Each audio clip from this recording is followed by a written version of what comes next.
વિસાવદરથી મતગણતરી શરૂ થઈ ચૂકી છે। 2 રાઉન્ડના પરિણામો આવી ચૂક્યા છે। પહેલા રાઉન્ડમાં મોટી લીડ હતી, પરંતુ એમાં મામૂલી ઘટાડો થયો છે।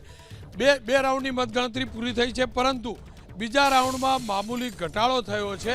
પણ હજુ પણ 2 રાઉન્ડના અંતે ગોપાલ ઇટાલિયા 400 કરતાં વધુ મતથી કિરીટ પટેલથી આગળ છે। 345 મતથી આગળ છે। કિરીટ પટેલ સતત પાછળ છે। હા, બીજા રાઉન્ડમાં લીડ ચોક્કસથી ઘટી છે, એટલે કે બીજા રાઉન્ડની અંદર ગોપાલ ઇટાલિયા કરતાં વધુ મત મળ્યા છે। પણ પહેલા રાઉન્ડની લીડ 500 કરતાં વધુ હતી, એમાં ઘટાડો થયો છે, 345નો થયો છે।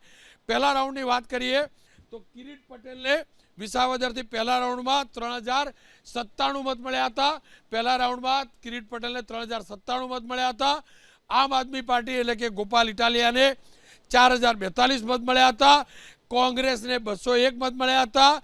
અન્યને 369 મત મળ્યા હતા।